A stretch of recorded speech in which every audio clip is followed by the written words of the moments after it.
Yes. So you've got the 24-second countdown now, so you should be able to see that.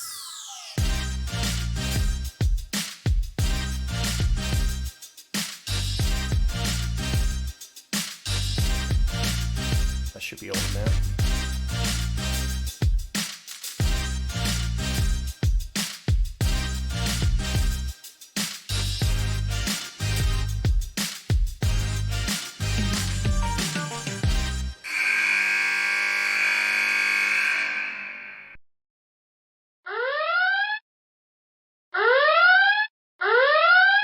I'm Taskmaster of The Starters. This is Ben Gallagher with the Open Score Podcast.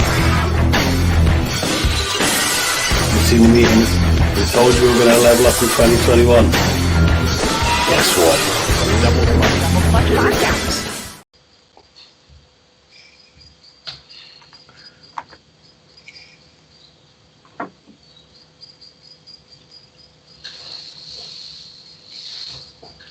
Hello and welcome to the Double Clutch Podcast. This is a very special playoff preview. I'm Mike Miller. As you can see, I'm once again joined by my good friend, the fourth-seeded New York Nick Whitfield. How you doing, Nick? What's up, guys? Great to be here. And just to reaffirm that point, the Knicks are the 4th seed in the Eastern Conference. That is something I couldn't have imagined being possible at the start of this season. Incredible season. And you can see we're joined by two new faces on the pod, but faces you should recognise. Well, the first one we'll come to is the face of the NBA UK fans live shows. If it rhymes, he hosts it. In fact, as part of his rider for this show, we've had to rename it online at 9. It's the wonderful Mr. Richard Barrett. How you doing, buddy? I'm good. Thank you very much for having me. It's a pleasure to be here, and I am very much looking forward to chopping it up and talking play-ins, playoffs, and all sorts of other stuff as well.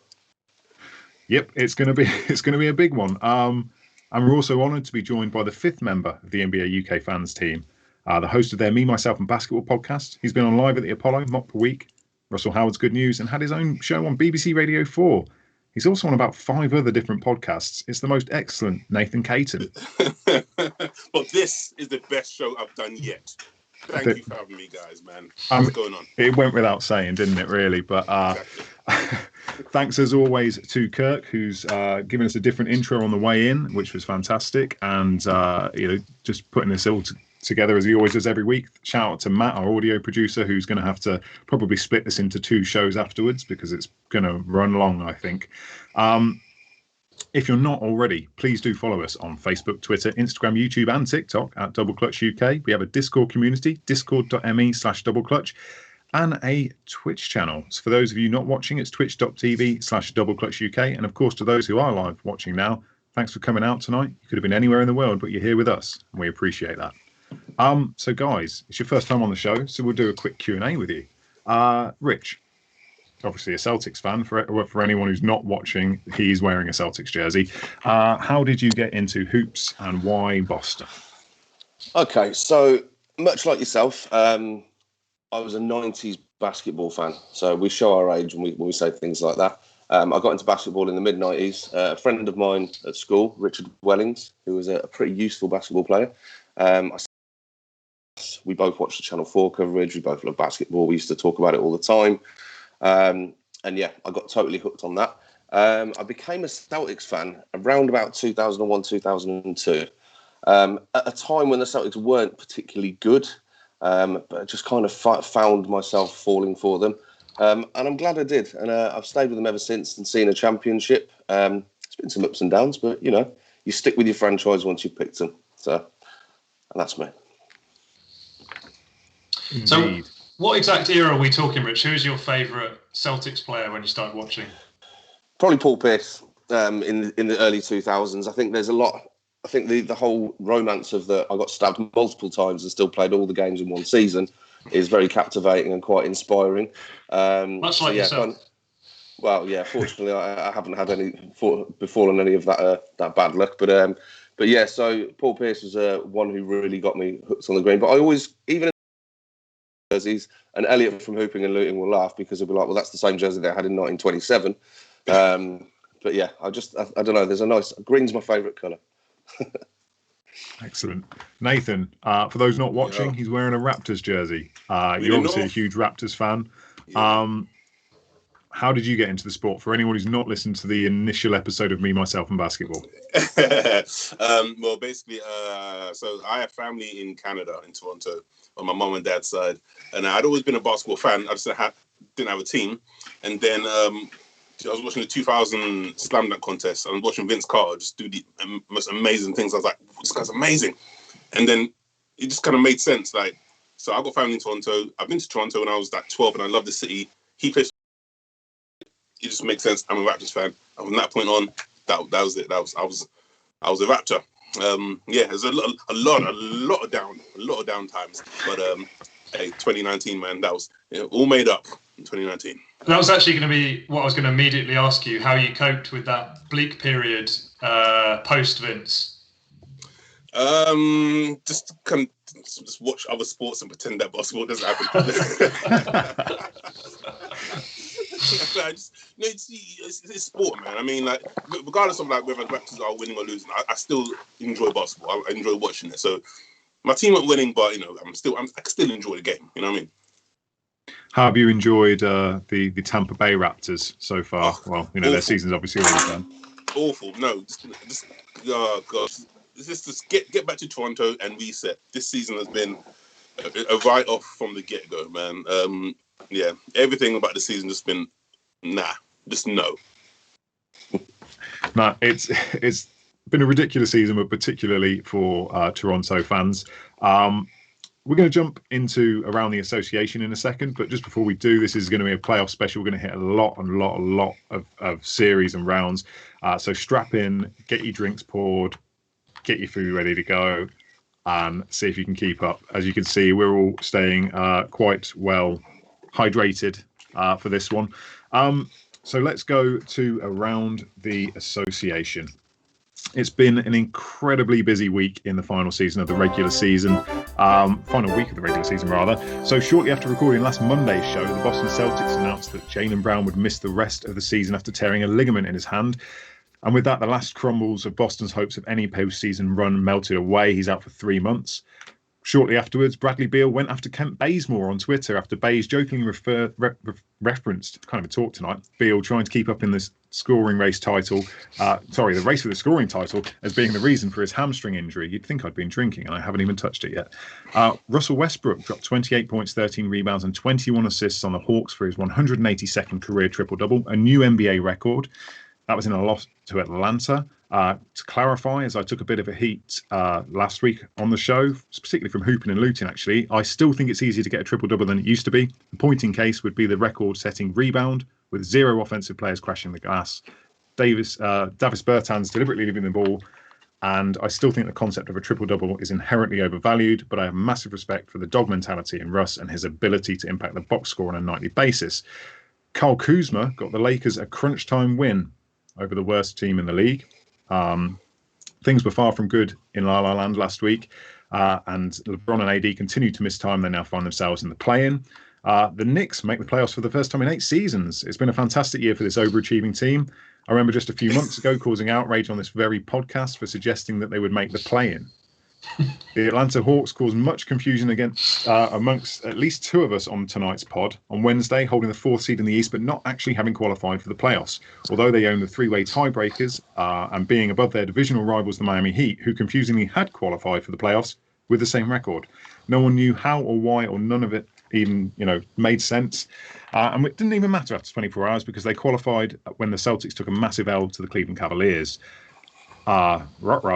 James Harden is back for the Nets, and after missing 18 games, he had 18 points, 11 assists, and 7 boards in less than 26 minutes. He told reporters after the game who asked about his return, "I don't want to brag, but I'm really good at this game." Victor Oladipo is done for the season, having had surgery on his already surgically repaired torn quad. He was twice traded this year, going from Indiana to Houston to Miami, and he also turned down a contract extension with the Rockets, which now looks likely to have been a massive mistake as he enters free agency this off-season. We were blessed with several UK-friendly tip times at the weekend, 6 games at 6 p.m, 3 at 7 p.m, and 1 at 8:30. That was incredible. When those times came out, I just couldn't believe it. I thought, this just a weekend is perfect for basketball with everything else going on. But just before we got to that, on Thursday, Udonis Haslem made his season debut. He hit the court to standing ovations from Pat Riley, Mickey Harrison, the fans in Miami. He went 100% from the field for 4 points, got one board. He got a charge in 2 minutes 40 seconds before getting into it with Dwight Howard and getting ejected. Per ESPN, he's the first player in 20 years to only appear in one game and get ejected. StatMuse stats via our own Nick Whitfield. It was the he had some per 36 stats that were just obscene, obviously, and it was the Heat's last home game, so he's finally got to be retiring. 40 years old, 18 seasons, and 3 rings. Giannis Antetokounmpo dropped 40 points with 15 boards and 6 assists, and he went 14 of 18. That's 78% field goal percentage. Per Sky Sports, he's the first player since Barkley in 1988, that's 33 years ago, to put up 40, 15 and 5 while shooting better than 75%. I'm sure this has already come out already, but there was an article on Friday from Woj where he talked about the league is going to address unnatural shooting motions in this off-season. Incredibly good decision by the league, I think, at this point. Julius Randle had the first 30-point triple-double of his career and the first by a Knick since Melo in 2012. The 25th WNBA season tipped off on Friday, and we got buzzer beaters from the GOAT, Diana Taurasi, and the future GOAT, Sabrina Ionescu. On Saturday, we had Hall of Fame inductions for Tamika Catchings, Rudy Tomjanovich, Kevin Garnett, Tim Duncan, and of course the late great Kobe Bryant. On Sunday, with the Kings being eliminated from their playing contention the night before, their 15-year playout drought ties the all-time record held by the Clippers. With the pieces they currently had, it's hard not to see them holding that record alone next season. Going into Sunday's games, there was a 15-game slate with only 3 of 20 post-season spots known. That was Philly in first, Boston in 7th, and San Antonio in 10th in the West. Also on the line was the NBA scoring title, with Beal needing to put up big numbers to keep Curry from getting the honour. It wasn't 78's Iceman versus Skywalker, where George Gervin dropped 63 and David Thompson dropped 73 and still managed to lose. But a clearly laboured Beal dropped 25. Steph dropped his 38th 30-plus point game of the season and his 21st in the last 24 games. At 33, becoming the only player not named Michael Jordan to lead the league in scoring at that age or older. Per Sky Sports, Curry finished with 46 points, 7 rebounds and 8 assists. He made 9 threes, and this was the 11th time this season he went off for 40-plus points. Per Kevin Pelton, for Beal to have won the scoring title, he'd have needed to outscore Curry by 21 points. That would have been 67. Insane numbers. Kyrie Irving became the 9th member of the 50-40-90 club. His 26.9 points per game were the 5th highest of those in the club, and on the splits of 50.6, 40.2 and 92.2. Per StatMuse and our very own Nick Whitfield, Atlanta's Tony Snell became the inaugural member of the 50-50-100 club, shooting 51.5 from the floor, 56.9 from 3, and not missing a single one of his 11 free-throw attempts this season. In fact, he hit 100% from free throw last season as well on 32 attempts, so he hasn't missed a free throw in 2 seasons. He actually, in March, he set a record for the most minutes played most minutes played in a single season without attempting a free throw, going 471 minutes between trips to the charity stripe before his streak ended on the 4th of March. Nikola Jokic became the only All-Star to play the full schedule of the season, and if he's awarded the MVP, will be the first MVP not to miss a game since Kobe in 07-08. He also finished playing 903 more minutes than Joel Embiid. The Utah Jazz finished with the NBA's best record at 52-20. For the first time in NBA history, their winning percentage was 72% in a 72-game season, which is just poetic.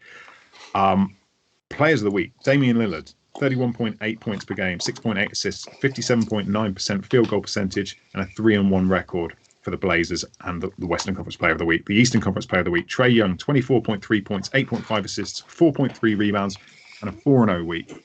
And finally, because this has gone on long enough, the legendary Marv Albert is set to retire at the conclusion of the Eastern Conference Finals this playoffs, having been a broadcaster in the NBA for 55 years. That was a heck of a lot of things to go through in the last week. Nick, what was your favourite moment of the week? Was there anything in particular that stands out for you? In a week in which Mike Breen, current Knicks commentator, we were just talking about Marv Albert, kind of previous Knicks commentator, went into the Hall of Fame. He also referred to Taco Fall as Taco Bell, during yesterday's game against the Celtics. So that was a real highlight for me. He immediately realised, just as Jabari Parker was putting down a pretty tasty spin move dunk as well. So Jabari got no love because Mike Breen was too busy correcting himself from calling the poor guy Taco Bell.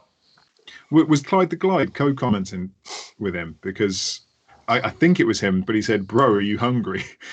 which was just perfect. Rich, any moments stand out for you in that whirlwind of a week? Yeah, one that stands out immensely from the last day of the season. What is probably the play of the season with the Nets. So you've got Blake Griffin pulling off some ridiculous sort of backhanded pass to Kyrie Irving, and then I forget who the next player was, but he then put it off the backboard. Kevin Durant slam dunked it. And my absolute favourite thing about the whole thing, you've got a ref in the middle of a melee of Nets players who is clearly loving what he has just seen. If you watch it back, he's trying to get his whistle in his mouth and he's laughing and almost boogieing because he thought it was that good. So that was my moment. It was an incredible play. I can't believe I forgot to include that, actually. Nathan, anything stand out over the last week for you? I'm very immature, so my favourite moment was watching D'Lo Brown sit on the advertising hoardings thinking it was a seat and then fall over and stack it. Excellent. Okay, so let's move on to the Hall of Fame. Obviously, the induction ceremonies were on Saturday night. I just wanted to get your guys' reactions. We had Vanessa Bryant, just an incredible speech from her. She spoke for about 12 minutes straight. I thought she was reading off an auto cue at one point because she was so deadpan on. But when you saw Tim Duncan's speech, the auto cue was actually right in front of them, so she wasn't. This was all like straight from her. Incredible speech, very moving. Jordan obviously was the person who was representing to the Hall of Fame to introduce Kobe.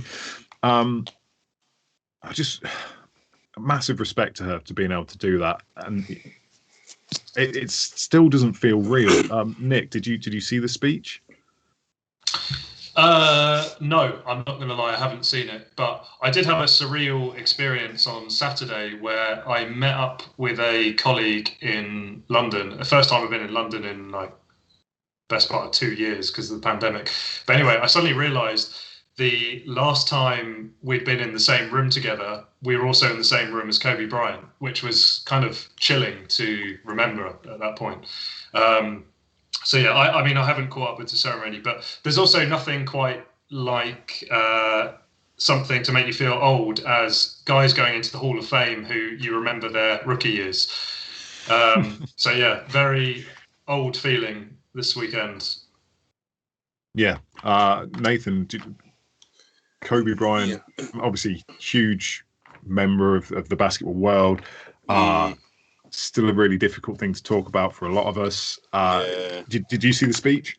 Yeah, I watched it, man. I'll be honest, it got me. Luckily, I was home alone, and yeah, man, I had water in my eyes, man. It was heartfelt. It was a beautiful speech. You know what I mean? And like all credit to her because just the strength and character from her to stand up and deliver that heartwarming speech. Yeah. It was a very, very, very emotional. The last time I was that emotional watching sports, I was watching Cool Runnings. That's how good it was. Good speech. Amazing. Rich, what were your takeaways from the Hall of Fame inductions? Well, firstly, I'll touch on KG. Obviously, it's very nice to see him making the Hall of Fame, rightly so. I reinforce Nick's point. I remember him coming to the league as a rookie, and yes, that does make me feel old that he's now a Hall of Famer. Obviously, Tim Duncan as well. I actually watched Vanessa Bryant's speech with my other half, and we were both. I was in the bedroom, had it on the TV. My other half came in and she was watching it as well, and we were both basically sat there crying to the point where our little one runs in and goes, "Mummy, Daddy, are you okay?" And we're like, "Yes, darling, we're fine." But yeah, I think I echo your point as well, Mike. It still doesn't feel real. I mean, I never really bought into sort of celebrity RIP culture. I obviously said whenever someone dies, it seems that someone puts on social media RIP, which is respectful. I get that. But when Kobe died, I cried every day for a week, and I'm not afraid to admit that. I mean, it just every time I thought about it, maybe more to do with the circumstances as well. of the other people involved. But yeah, it still gets me right in the feels, and I just think massive credit to Vanessa Bryan to stand up and do what she does. I mean, I know she did it at the tribute as well at the Staples Centre. Very, very courageous lady. Massive respect to her. Yeah, I mean, these speeches are always quite emotional anyway. We saw with Tim Duncan, who is just notoriously stoic and introverted. He was getting quite emotional at times. Rudy Tomjanovich, who should have been in years ago, and quite frankly, this guy almost died on a basketball court when Kermit Washington punched him in the face, and his mouth was filling up with spinal fluid. He almost died. And he went on to become a coach. Obviously, coached the mid-90s Rockets to 2 titles. There's a good book about that called The Punch, by the way, if anyone hasn't read that. It's a catchy title. I might have to do that. Although I don't know. Then they announced the 2021 class the next day. Chris Webber, Ben Wallace, Paul Pierce, Chris Bosh. I can't talk tonight at all. Rick Adelman. Bill Russell will be going in as a coach. Lauren Jackson, who's a 3-time WNBA champ, MVP actually, and Australian legend, 4 Olympic appearances for her. What did you guys make to the 2021 class? Any names in there that you're pleased to see? Bosh. I'm just going to throw that open. Bosh straight away. Bosh, mate. Put that on the map. Well, one of the guys put that on the map. Chris Bosh, yeah, big up to him. Chris Webber, despite Uncle Drew, very well deserved.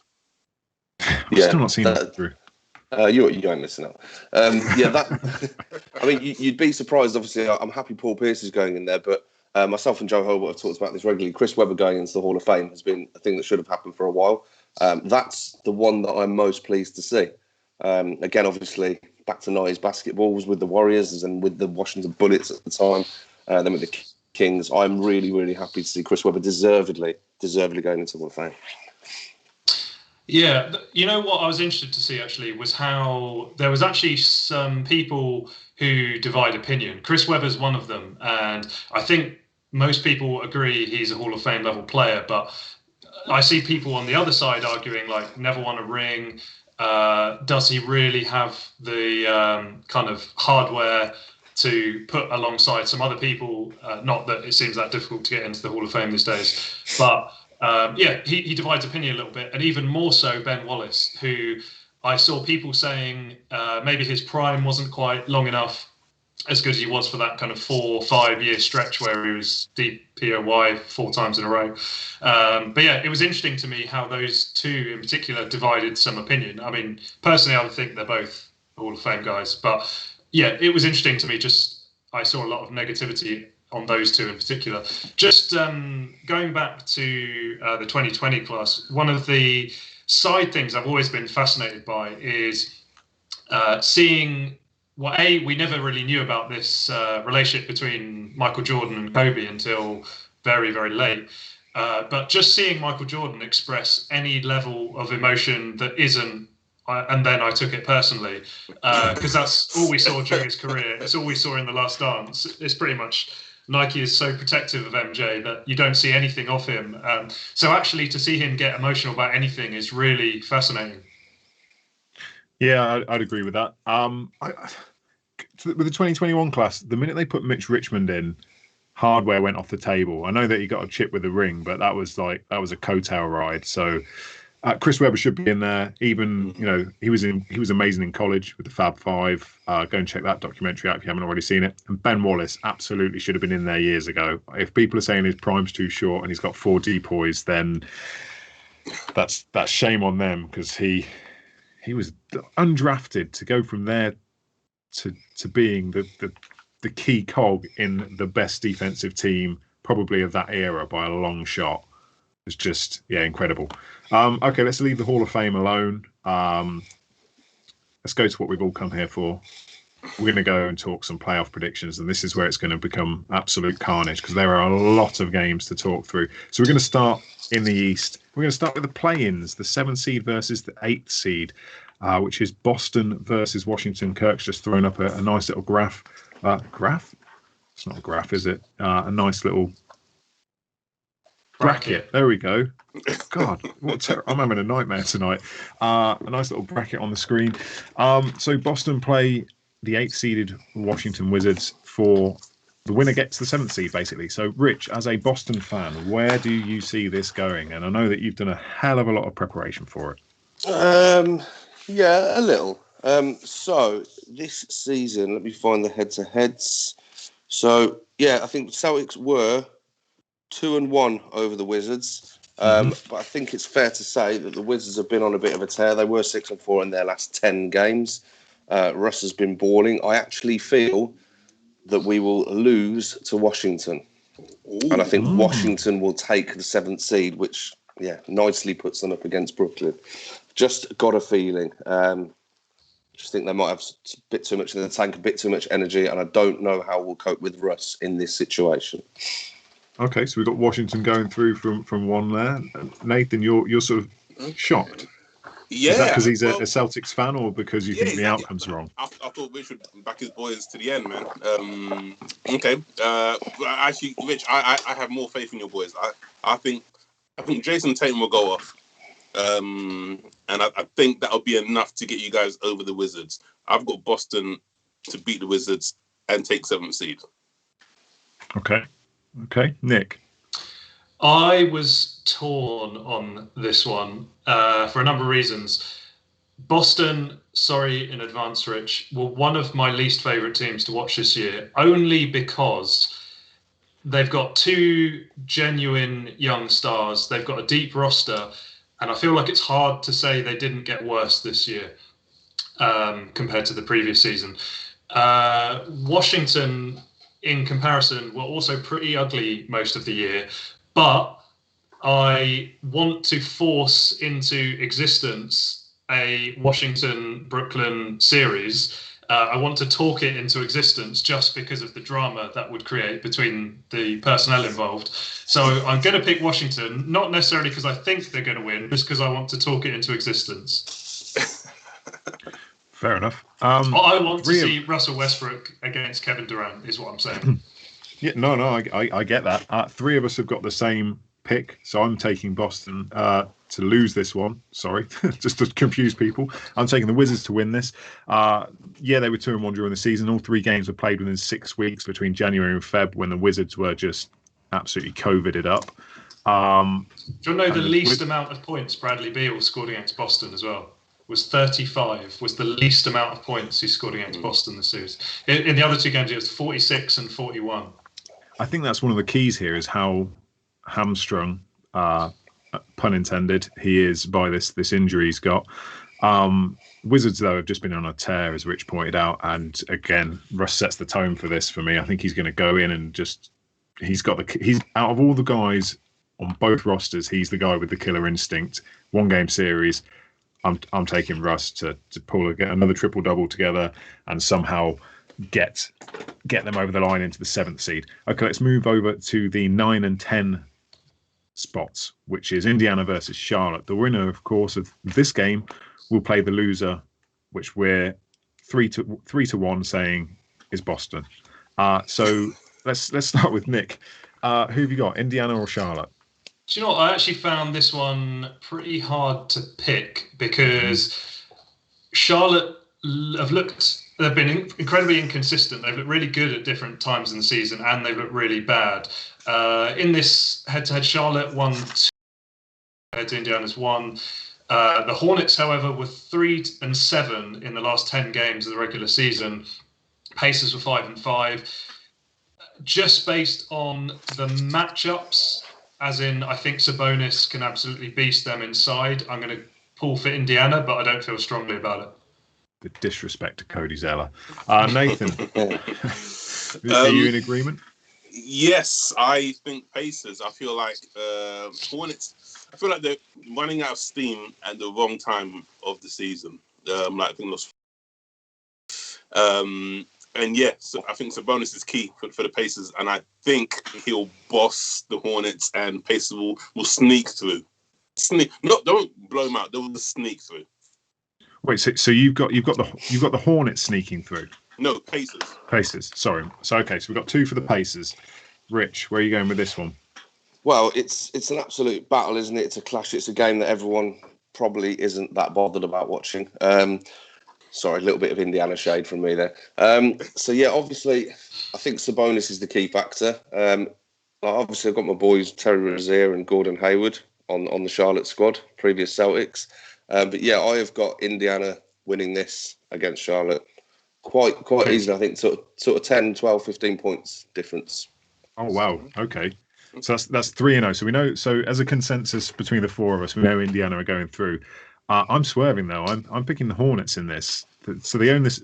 They own the series 2-1 so far this season, and the first two games were a back-to-back split in Charlotte. You're right; they are on a 5-game losing streak, but they've been in close ones with the Knicks, Wizards, and Pelicans, and they also face the Nuggets and the Clippers, who are just behemoths. So I don't know. Hayward is still out, so it's going to be close. But I think maybe it's just the commentary team have got me pumped for this team more than they should have done, but I'm taking Charlotte. But as a consensus, we've got Boston versus Indiana in the East final playing game.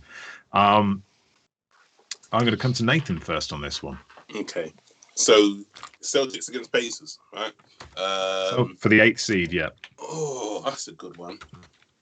See, both can play on their day, but both have been so below par. But having said that, I would go Celtics on this one. I'm not just saying that because Rich is here. I genuinely think Celtics. See, I think if losing Jaylen Brown is the big thing. If they had Jaylen Brown, like Celtics easily. But this one, I can make a case for the Pacers, but I think Celtics would beat Pacers in a one-off game. Okay, Nick. So this is an interesting one because I picked Washington rather than Boston. So, but in this case, I also would pick Boston. I just like how they match up with the Pacers. I think they're deep at the big positions. They can throw a load of big guys who can all foul Sabonis and hamper him. They can outscore them with the firepower they have. Yeah, so I'd pick Boston in that matchup. Okay. You shouldn't have had the Wizards either because you're willing into existence the 2-7 seed. So you should have had. You should. Am I getting you should confused? have had. Yeah, you've already got the Wizards in the 7th seed. Oh yeah, you're right. You're right. Cool. Okay. As long as I'm not confusing myself. Rich, who have you got in this one? I've got the Celtics in this one. I know, obviously, we've got a 2-1, like Nick said, on them for the season. I'm reasonably sure that we played them twice or at least once when Tatum wasn't playing as well, when he was out with COVID and COVID protocols, if my research is correct. And I figure that I've just got a feeling that if you put Tatum against Indiana, we can get a W. I know, obviously, missing Jaylen Brown is huge. We'll talk about that as we go a little deeper into the playoffs. But yeah, I'm taking Boston in this one. Okay. And we have our first unanimous agreement. I'm picking Boston in this one as well.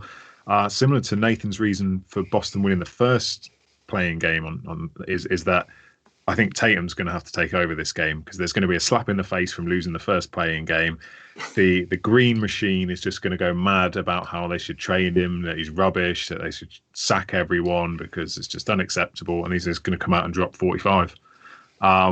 But yeah, again, that's going to be a tough game still. I think that's not an easy out for Boston as well, and I'm not sure what benefit they get from getting into the 8th seed actually, but we'll get into that in a second. So let's go out west. The play-ins out west. The Lakers in the 7th seed will take on the 8th seeded Warriors, which is just lip smacking, salivating, just a thing of beauty here. Nick, I'm going to come to you first. You'll pick Lakers versus Warriors. So this is the start of the chain, which I despised picking because the biggest question mark in the whole playoffs for me is the health of LeBron and Anthony Davis, because that shapes the entire side of that bracket for me. So for the benefit of making any kind of sense and prediction here, I'm assuming both are at 100%. And I'm picking the Lakers on that basis, but that doesn't mean I haven't appreciated what Steph Curry's done for the Warriors this year in being a really genuinely heroic leader for that team. Interestingly, one thing that caught my eye was that in NBA history, there's only been 2 30-point, 5 rebound, 5 assist, and 5 3-point a game seasons in NBA history. Both of them are Steph Curry.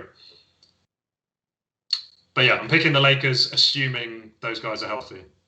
Okay, so we've got one for the Lakers. Nathan. Again, the health of LeBron and AD, that's key. I personally, I don't think they're 100%, and I don't think they will be. But I think it will still be enough to get them past the Warriors.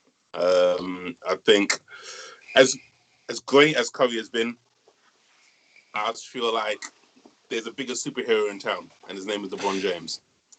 So I've got the Lakers to win this one. Even without LeBron being 100%, I think they can get past the Warriors. No, I'm going to agree with you, but I'll let Rich go first. Okay. So a wise man once said at the very start of this season on this very podcast that the Golden State Warriors were the biggest threat to the Los Angeles Lakers for coming out of the West. Now, I think we all know that it wasn't necessarily in this context. However, they are obviously a big threat because they could put the Lakers into an 8 seed game. Personally, I don't see it. I think how many times, and I know he's getting older, how many times have we seen LeBron James find another extra gear or 3 in the playoffs and take teams that are less good than this Lakers team and progress them? Now, Steph's heroics is one thing. Can he do it against LeBron? He's done it before. We've seen that in the finals. But I've just got a sneaky feeling. LeBron was chilling with his head at the rim again the other day. This is fresh off an injury. So for me, it's a Lakers win. Okay, there's a consensus then. Lakers for me as well. We've mentioned the health. I don't need to get into that. The Lakers do own the season series 2-1. And I think AD is the X factor in this matchup. He's versatile enough to hang in this sort of hyper small ball world that the Warriors like to play in. They can't guard him. Sorry, Kevon Looney, you're not good enough. And Draymond's too small for him. Steph could go nuclear, and he's probably going to need to, as he has done all season. But the Lakers have the number 1 defensive rating, and they are 4th in opposition 3-point percentage. So if anyone can slow down the nuclear rocket that is Curry, I think it's the Lakers, so I'm taking them as well. So let's move into the 9-10, which is the Memphis Grizzlies versus the San Antonio Spurs. Nathan, I'll come to you first on this one. Who have you got? Okay, if I'm looking at like roster for roster, it's different, right? Like I look at Memphis and Ja Morant, brilliant. Jonas, I miss him so badly. But then I look at the Spurs and I look at the coach, and I can't bet against Popovich. You can't. It's like he is like on another level of coaching. Like he can have the most average side, and somehow he will make it work. And I refuse to bet against him. And for that reason, just because of their coach, I'm going to go with the Spurs. Okay. Rich, who have you got? I've actually... It's tough. And I think Nathan puts a very good point. It's like, how do you bet against Pop getting into the playoffs? Before last season, I think he won in 20. And that was simply because of the David Robinson injury. Someone might have to fact check me on that. They tanked that season. They tanked for Tim Duncan, basically, didn't they? So yeah, they didn't make it last season either. But that was the first time in 20. First time in 20. So I've just got a feeling that it's a little bit of Ja Morant bias as well, because Ja Morant obviously went into the same draft class as Zion, was Rookie of the Year. The Pelicans aren't in the playoffs. I just figured that something in the back of his mind is bubbling away, saying, I'm going to try and put my team into the playoffs. He might get lit up. I know he's been a little bit streaky of late, but I'm going for Ja Morant to go not quite nuclear, semi-nuclear, and Memphis to beat San Antonio. Okay, so we're 1-1 at the minute. Nick, where are you going with this one? So these are two interesting teams. That we have one young team in ascendancy, and we have one team probably on the slide down in the other direction. One thing that struck me is the Spurs really could have done with LaMarcus Aldridge. And what a way for his career to end earlier this season. Unbelievable. I am going with Memphis just because I think they have more guys who are going to step up in big moments, and I have faith in that core going on to be better than we've seen them currently. The Spurs, I think, kind of very unfairly and very Spursy, actually, have been probably the least discussed team in the entire NBA this season. Like, I never see anyone talk about the Spurs. And to be fair, they've been an okay team. They've been fine. They have some interesting players. But, yeah, they generate zero buzz for whatever reason. Not that influences my decision. They never did when they were winning chips. That's true. But, yeah, I'm going for Memphis, but... This is another one where I don't feel strongly. It wouldn't surprise me if San Antonio won, but I'm going for Memphis. Okay, so we've gone 2-1 Memphis, and I'm going to make it 3-1. The Grizzlies own the series 2-1, but all 3 games came within the sort of first 5-6 weeks of the season, and it included a back-to-back. Interestingly, the home team lost every game of that, and this game should be in Memphis. So maybe that plays to Spurs' favour. And I've got no dispute that Pop is the coaching GOAT at all. Nothing like that at all from me.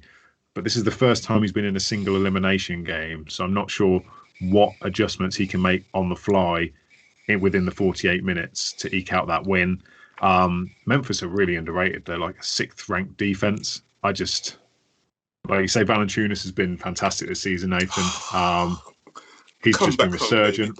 What's he like? Did he drop like 25 and 19 or something, or 16 the other night? Yep. So I went into this thinking Spurs, and as I was writing my notes earlier, I flipped whilst writing my notes and went Memphis. So that would mean the West playing final game for at least 3 of us would be the Warriors versus the I've even wrote in my notes Spurs, but it'd be the Warriors versus the Grizzlies. So I'm going to come to Rich first. Who wins that for the final 8th seed? Warriors Grizzlies. We saw the matchup last night. I'm definitely, after all my talk of Ja Morant getting playoff mentality and saying, right, I'm going to get us into the playoffs, I'm going with Golden State. Simply because I think Steph will do what matters. I don't think he'll want to miss the playoffs. I can't see past the Warriors on this. And I know it's a bit romantic, the We Believe Warriors that were the 8th seed previously. Time's moved on a lot, but I'm not ready to see the end of Steph's season yet. So it's Golden State for me. Okay, Nathan, who you got? Got the Dubs, Golden State. I think after being slapped about by the Lakers, Steph will be out on a mission to prove a point. They can still do it, and I think he will.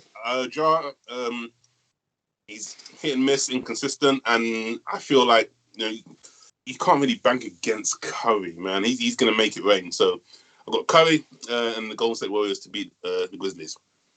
Would that be the same result if the Spurs went through? Because your pick was obviously the Spurs. Yes, I'd have Warriors to beat Spurs as well. Okay. Nick, who you got? Curry's going to get you either way. Okay. I have the Warriors on the basis of Steph Curry. Yeah, I'm taking the Warriors too. We saw how he could. What did he get yesterday again? 46. Yep. So he can light up this Grizzlies team. And if you looked at how Dylan Brooks was guarding him that first quarter, proper just face guard and trying to prevent him from getting the ball completely, and he still ends up with 46. That should set us up then nicely for our full playoff first round, which will begin this Saturday. They haven't announced the TV schedule yet, but hopefully we'll get some good times. They won't be as good as last weekend, obviously, but maybe we get one early tip. That'd be fantastic. So we'll go back to the East. We'll go 1 versus 8. So as a consensus, we've got that as Philadelphia versus the Pacers, right?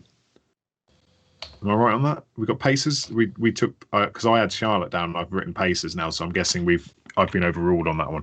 So Philly versus the Pacers. Nick, how do you see this one working out? Philly in a sweep. Ooh. I just think they will shut down the Pacers and what they like to do incredibly effectively. I don't think that one's close. One team is very good and one team is average. I've got not much more to say on that one. I feel like it's very clear. No, fair enough. Kirk's just flipped into my ear. Is it not Philly versus Boston? So have I got it completely wrong? It is Philly versus Boston. That's why I had Charlotte down. Yeah, my notes are wrong. That's my fault. Sorry. So it's not the Pacers. It is Boston by consensus. Is it the same outcome? Yes, but not in a sweep. I think Boston will play a lot better against Philadelphia than the Pacers would. They match up interestingly. I would go 4-2 Philly. Okay. Shout out to Kirk for fact checking me. Okay, Rich, let's go to you then. Philly versus Boston. Okay, I've gone with Philadelphia for obvious reasons, and I'm going to seem like the worst Celtics fan in the world when when people watch this back and listen to it. But I've actually gone for Philadelphia. Yeah, probably. I do try and pride myself on being a little bit measured and not deluded, as 97.86% of Celtics Twitter are. So basically, in the regular season, Philadelphia had a 3-0 over us. Simple as that. Last season, we had a Philadelphia-Boston series, which quite horrendously, Ben Simmons got injured before. So that was a bit of a hollow victory in getting a sweep against them. Now, obviously, we've got no Jaylen Brown. Things aren't quite falling right for the Celtics at the moment. And I just feel that potentially getting through the play-in will not deliver us with that much hope. And I've got a feeling Philadelphia hit the button, turn it on, and it's 4-0 to Philly.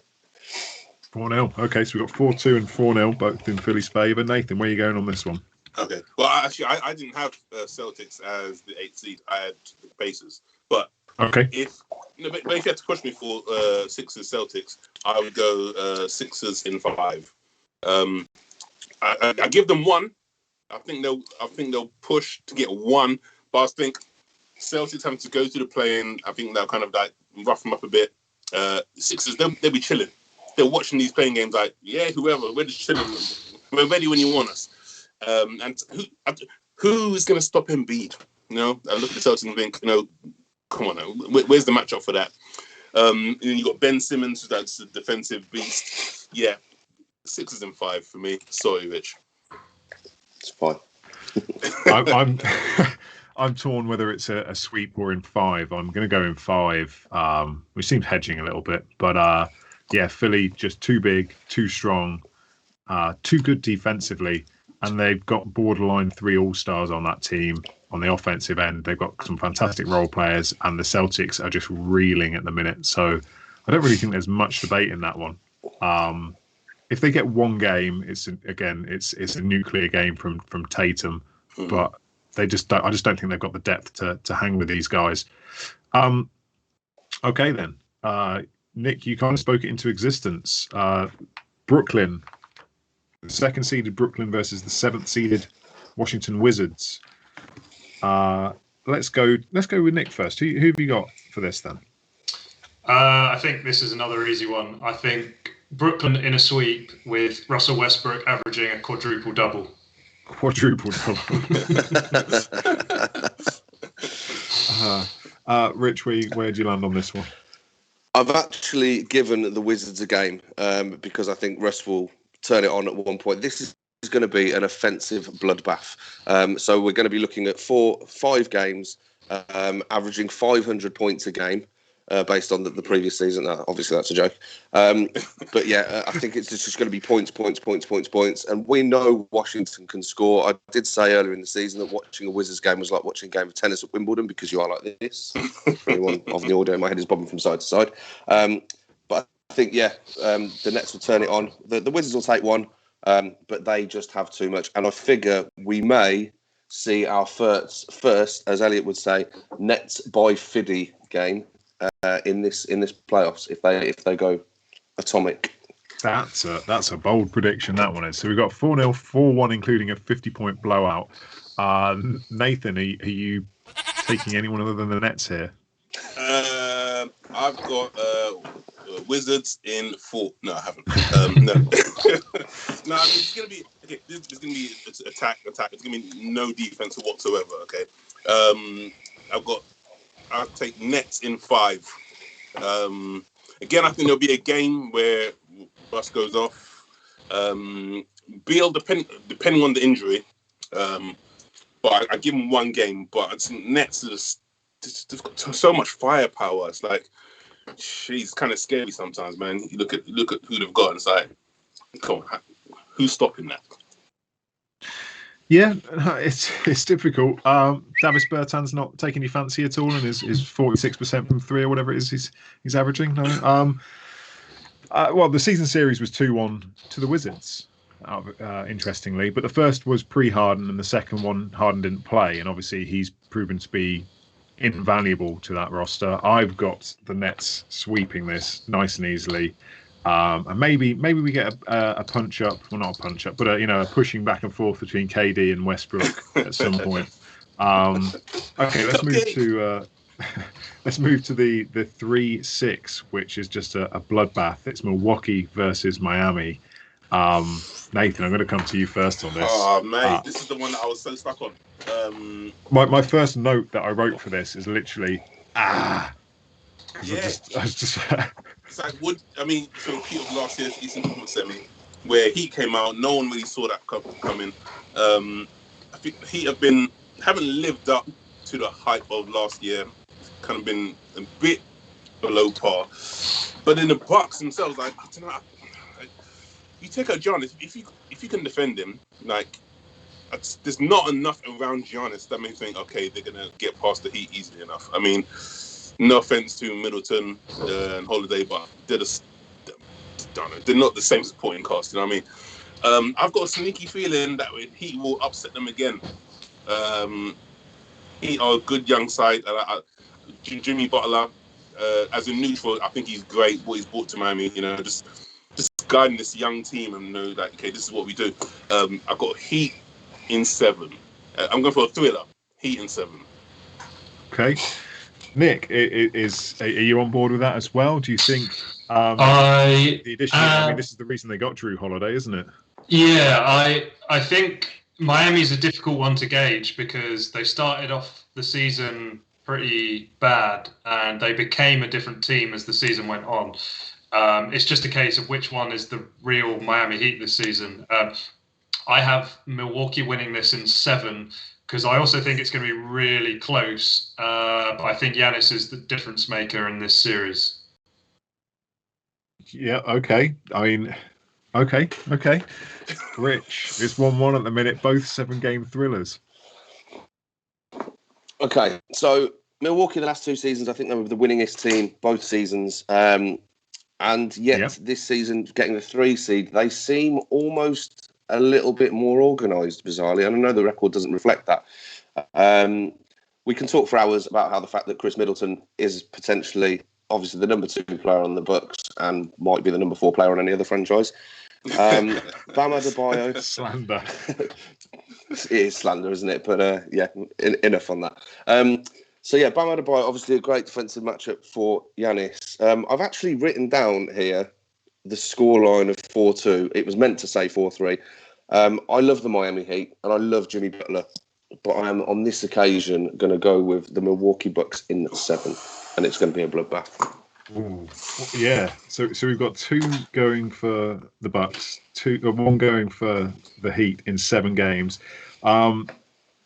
This is horrible. I think if the Bucks do win it, it's in 7 games.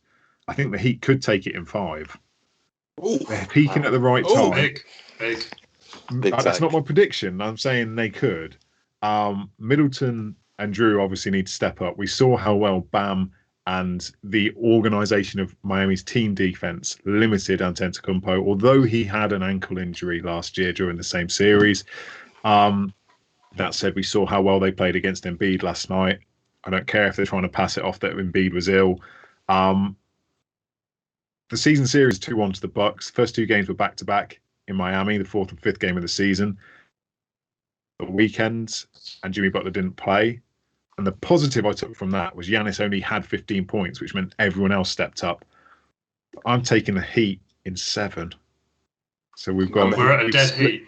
We're in a dead heat. And so we ran a poll in the stream. Thanks to everyone who voted in that. And the poll has decided that the Bucks are going through out of that one in 7 games. But that tells you how tight it is, because two of us are going Heat, 2 of us Bucks, all of us are going 7 games. This is a horrible first round matchup for the Bucks, 100%. It's great for the neutral. So so let's move on to the Knicks in the 4th seed versus the Hawks in the 5th seed, and I'm going to come to our very own New York Nick Whitfield on this one first. So I'm glad we finally got to the big one. The important. Yeah. So I think I detect my own bias here, but I think this is an easy one. Just one, while we're talking about the Knicks, I need to get in some trivia. So this season, the Knicks are one of only 2 teams in NBA history to finish the season top in opponents' points per game, opponent field goal percentage, and opponent 3-point field goal percentage. And do you know who the other team was? I'll give you one guess. The other team, so it's a singular team. So in NBA history, only one other team has done that. That Pistons team in 2003. Incorrect. Anyone else want to guess? Oh gosh, I'm going for any Celtics team. Is it a Celtics team? Nope.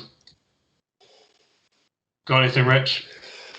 Was it a San Antonio Spurs team? No, I'm going to tell you. It was the New York Knicks in 1992-93. This is a New York. This is a real New York team. I think New York is going to win this easily. I think the Knicks will win it 4-1. I actually like this Hawks team, but the Knicks were 3-0 in the regular season against the Hawks. Julius Randle averaged 37.3 points against them. RJ Barrett averaged 21. Quickly averaged over 17. Basically, I feel like Tibbs and our team can impact what they do with our defense a lot, and they can't do the same to us. So I think it's the Knicks. Next. Okay.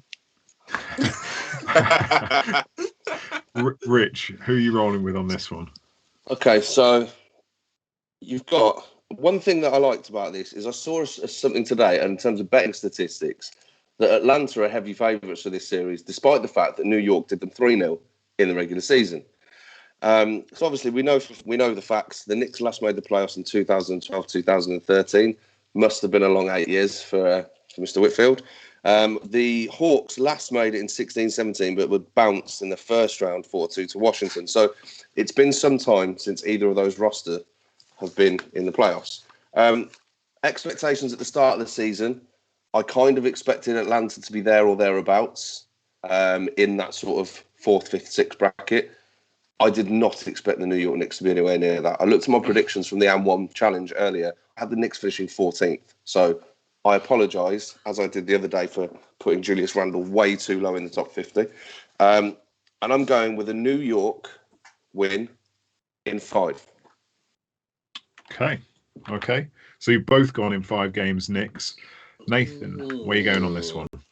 Well, first of all, I mean, painful to say, but it is very refreshing to see a good Knicks side. You know, it's been a long time coming, and because I mean, even when they were crap, I mean, they're a staple of the NBA. So to see them now, you know, doing well, it's like okay. Big up to Julius Randle, RJ Barrett, Canada boy. I'm gonna go Knicks in 6. I had just simply because of Trae Young, because he can score from like, you know, the toilets in the changing room. But I still think Julius Randle, most improved player. I think that's too much for the ATL. So the Knicks in 6.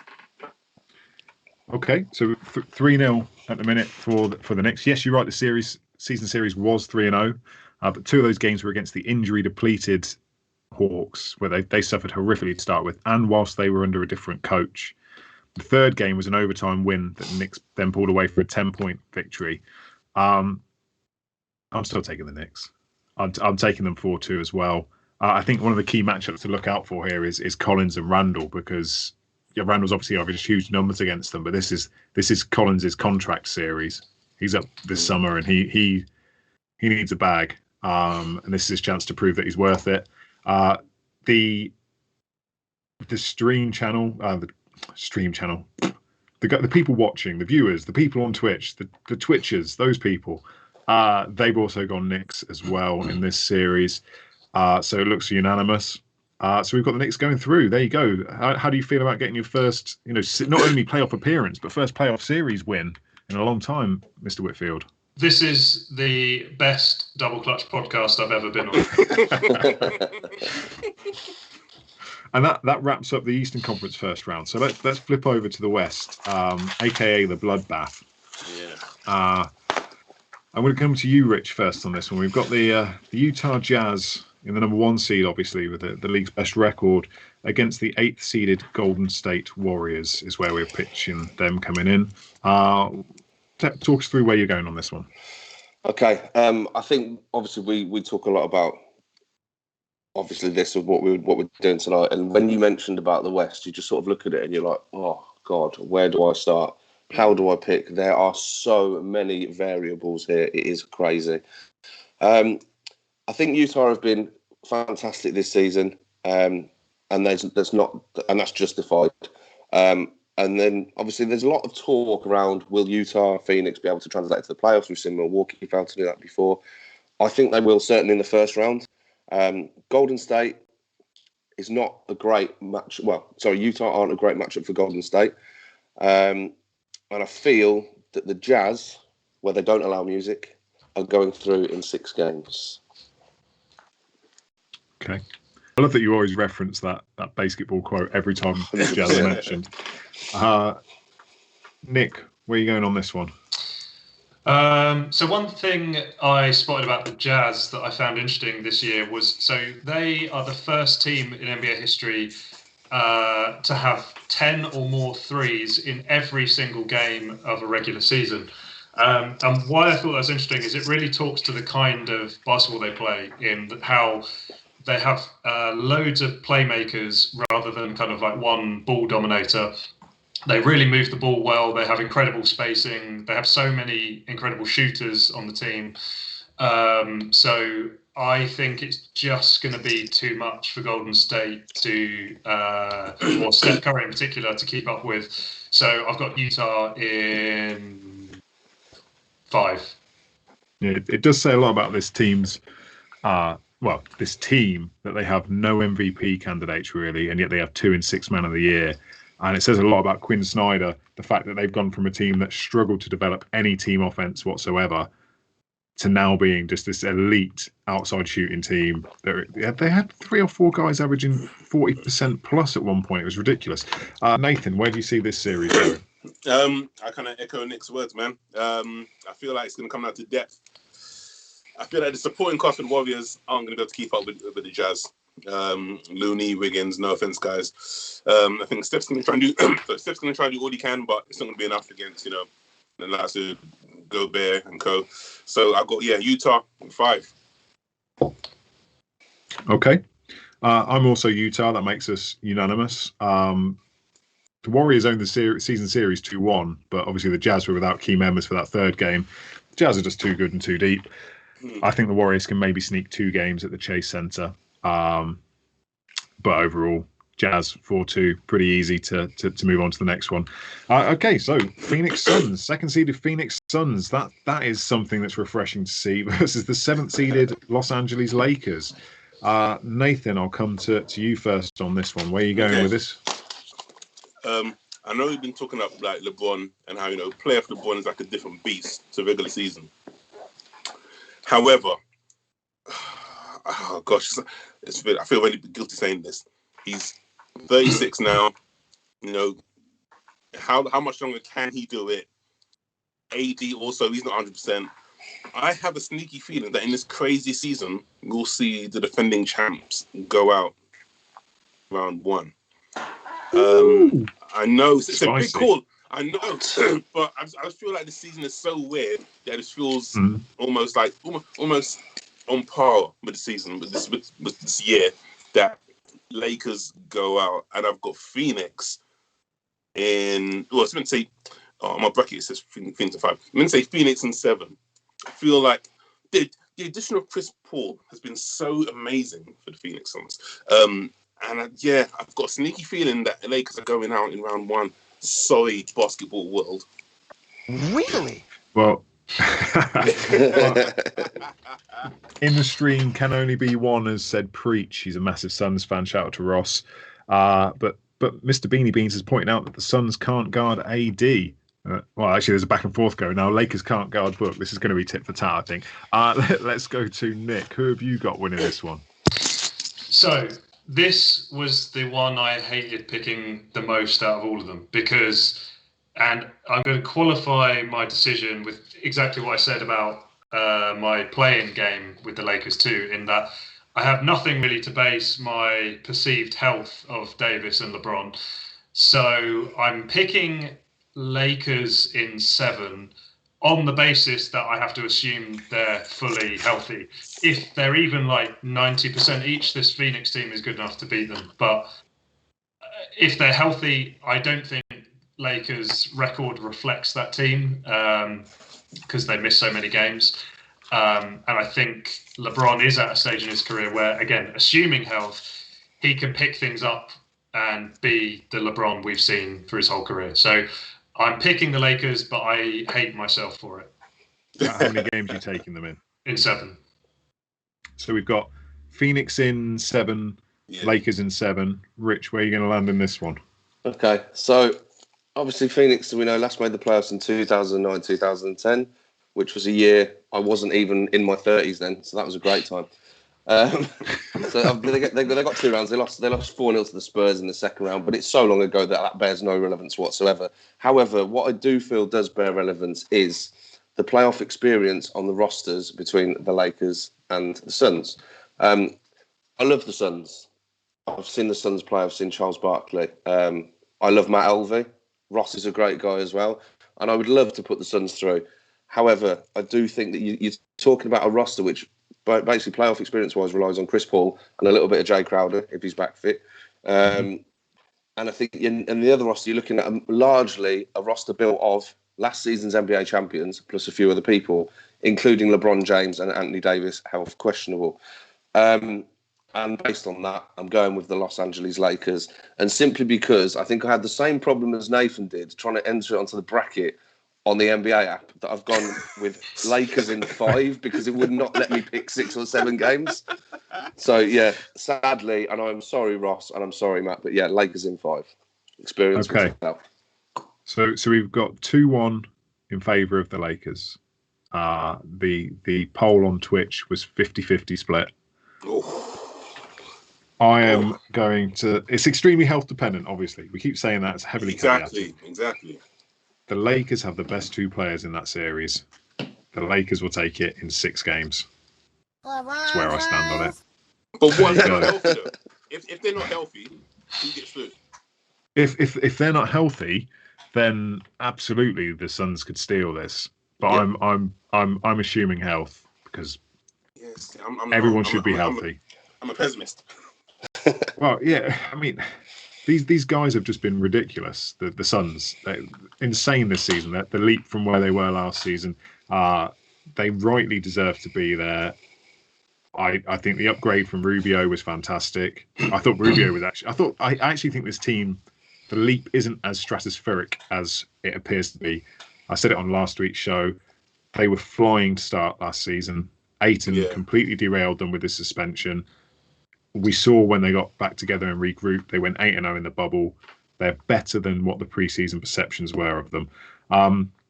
So yeah, they absolutely could take it, and I'd love them to. But I think you can't bank against a 36-year-old LeBron James. It's just too good still. Okay, so let's move on to the 3-6 matchup, which is the Denver Nuggets and the Portland Trailblazers, a Pacific Northwest rivalry. Rich, I'll come to you first on this one. Who have you got? I absolutely hated picking this. I'm not going to lie. It tore my heart apart because I'm a massive Damian Lillard fan. And I think obviously as well, I know the Nuggets seemed to improve when Jamal Murray went out. But obviously then last season he was pretty immense in the bubble, in the playoffs. I think did he have 3 50-point games? Did I imagine that? Or did that happen? Jamal Murray? He averaged something. He averaged something 50, stupid for the series. Yeah, was it against the Jazz. It was against the Jazz because Mitchell as well. They were the two highest scoring individual. Yeah, two highest individual PPG for a series. Yeah. Yeah, I just think Denver. We digress. I think Denver with Jokic and with their depth as well, just probably have too much Portland. And I've actually gone for the Nuggets in 7 without trying to delve too much and quantify. I just think that's probably how it's going to play out. Okay, no, that's fair. Nathan, where do you land on this one? It's another tough one, man. The West is so hard. Like, I can make a case for Portland as well. Because I could see like Dame going off. I could see like Game 7, just Dame just staring at the camera, just after he's made a last minute shot and a clutch shot. But I just Jokic is the key factor for me. I think I can't look past him, and so I've got Denver in 6. I think it'll be a great game. Great series. But yeah, Denver in 6. So we've got Denver in 7, Denver in 6. Nick, where are you going on this one? I think actually I'm going to give you some trivia first before I tell you my decision. So Michael Porter Jr., incredibly exciting player for the Nuggets. This season, he had the second most effective field goal percentage of all time that is over 19 points per game. Because obviously it's easier the fewer points you're scoring. So the second most in NBA history. Can you name the player who had the best effective field goal percentage in NBA history? It's got to be a Knicks player. It's not a Knicks player. Okay. It's going to be someone like Shaq, but not Shaq. Someone who's just back to the basket, lives off dunks. I'm going to shout out David Robinson. Not David Robinson. I am going to have to push you for answers though. I'm going to roll with Shaq then. Not Shaq. You're along the right lines though. So it's a big man, yeah? Yep. Dwight Howard. Not Dwight. Oh, mate, you took the words in my mouth. I was going to say Dwight Howard. You're going to kick yourself when you hear the answer. Draymond Green. No, he kicks other people. That's an old joke. You got one, Nathan? I don't know. I was going to say Dwight Howard. Dwight Howard. Okay. No, it's Wilt Chamberlain. I just figured they didn't even have effective field goal percentage back then. Otherwise, he would have been my first choice. Yeah, beasting and feasting. Anyway, I'm going Denver in 5 with Dame winning the one game for Portland on his own. So we've got Denver in 5. Denver's too good. It's been.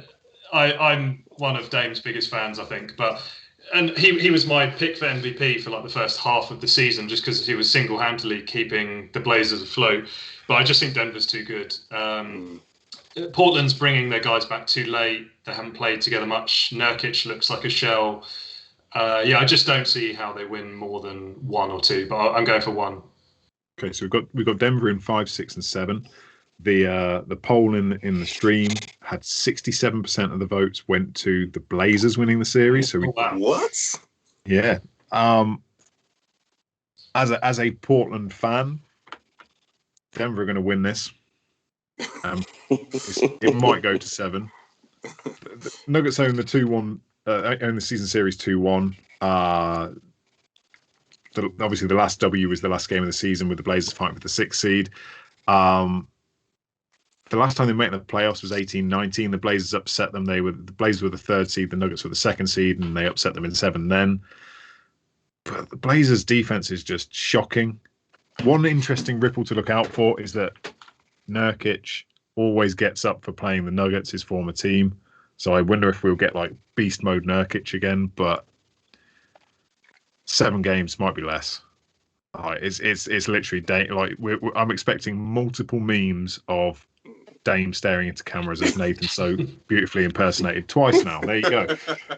But I'm expecting multiple things like that if the Blazers are even to have a chance.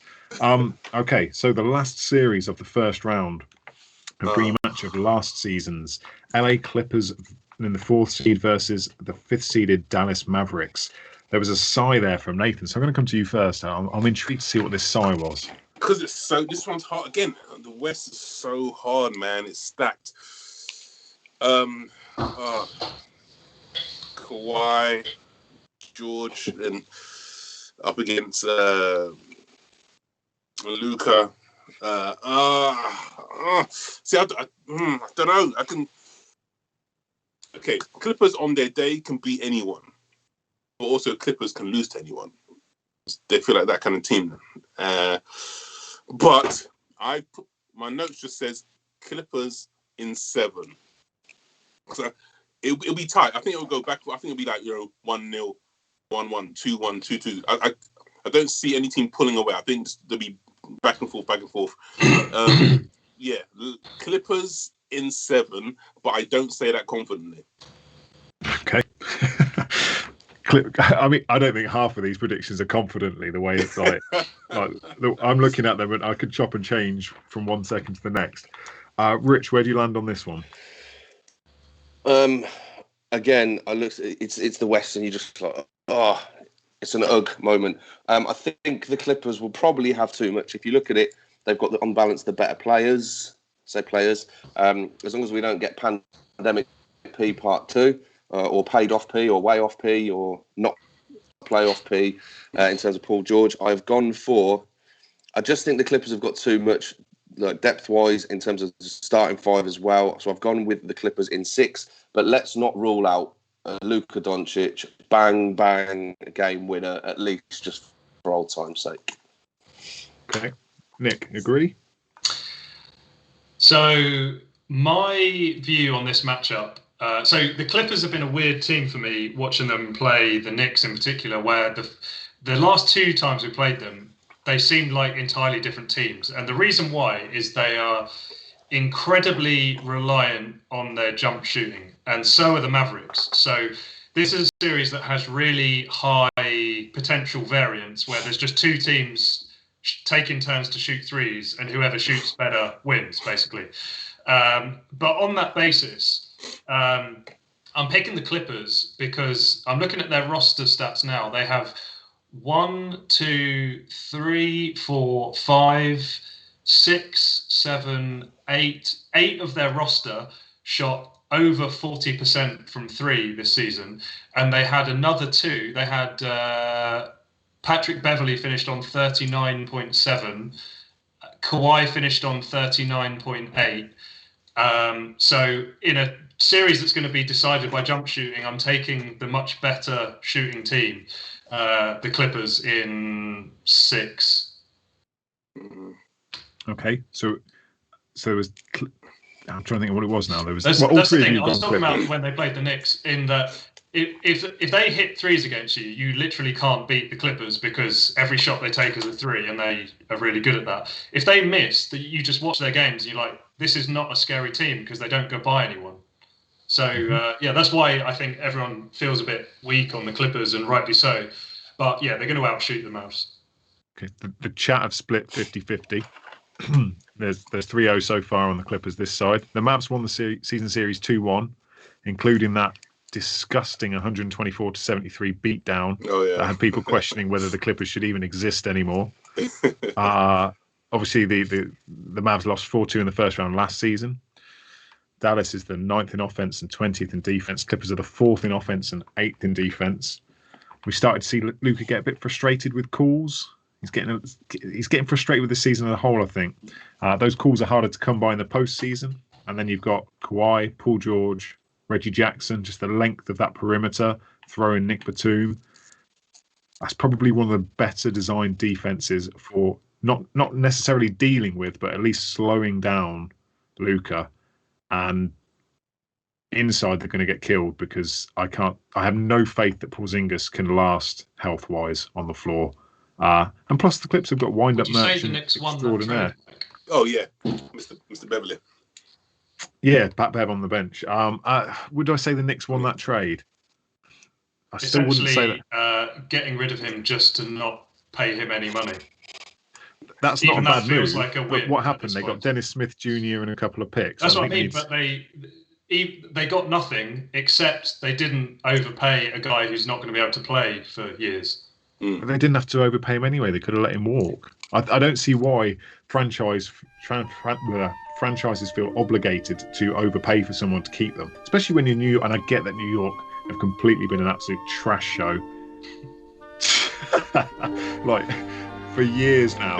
But yeah, okay, they shouldn't have they shouldn't have overpaid for him. If they weren't that confident, then yes, they've won in not keeping him. But I don't think they necessarily won the trade. We'll see how those picks pan out. He's still an incredible player when he's healthy. Absolutely incredible player. So we've all gone Clippers in that really roundabout way. So that sorts our first round picks. Kirk's massively done fantastic job keeping the diagram updated on the screen. I think it says I can't even read it. So let's jump into some random questions. We're not going to do all the playoff series because that was the Clippers that last picked Kirk. So some random questions, which aren't really that random. I want to know who you guys have facing off in the Eastern Conference. Now, this doesn't have to be off what we've obviously this has gone slightly differently to some of how of us would have picked. So who do you guys have in the conference finals in general? Nick, who do you see making it from the East and the West? It's a good question, and one for which I will have to reconsult the bracket I did.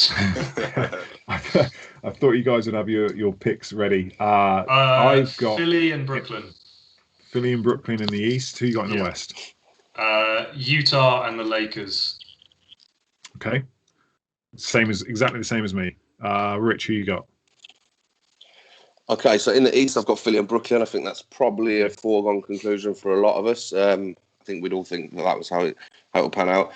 And then in the West, controversially, I've got the Battle of LA. Oh, okay. Interesting. Nathan, who you got and where? Yeah, okay. East, pretty easy. Sixers and Nets. Foregone conclusion.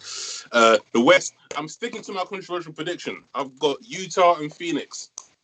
Okay. So then, who have you got in your finals? I've got Phoenix and Sixers. Phoenix making the NBA finals. You're going to make Ross McLeod a very happy man. Rich, your finals. My finals is Nets and Lakers. Nets and Lakers. And Nick, who have you got? Nets, Lakers. Nets, Phoenix. I've got Nets, Lakers. Is anyone not picking the Nets to win the NBA title? Yeah, Nathan, you're picking Phoenix to win the title? No, Sixers. Hang on. I thought you had Nets and Phoenix in the finals. No, I had Sixers and Phoenix. Oh, wow. Okay. My bad. My mistake. I heard Nets. Okay. So you got the Sixers winning. Okay. Yeah. Suns and Sixers. Suns and Sixers. Okay. That's definitely different to what everyone else has got. And you've got the Sixers winning. Look, everyone else has got the Nets winning. Your brother is going to love that, Nathan. Absolutely love it. Is that why you've done it? Is your brother... Listen, the last thing I want to do is make my little brother happy. But I'm impressed with the Sixers this season. So, yeah, Sixers. Nice. Who are you guys picking for the finals MVP then? Oh, that's a tough one. James Harden. Yeah, James Harden. Well, if I got Sixers winning, Embiid. I'm going to go KD. Who would be the team most likely to create the biggest upset across the whole playoffs, in your opinion? I mean, Nathan just got the Suns in the finals, so that's a pretty big upset. There you go. That's a nice, easy one. Nick, biggest potential upset team? Ooh, Go right back to the play-in. You could have Memphis working their way right from the 8th seed all the way up. I'm going to go for the Knicks. Come on, man. A lot of teams are not going to want to play that team. They defend incredibly well. That's all I've got to say for myself. Yeah. Rich, who you got? I'm channeling the season of '99 as an 8th seed getting to the finals. Okay.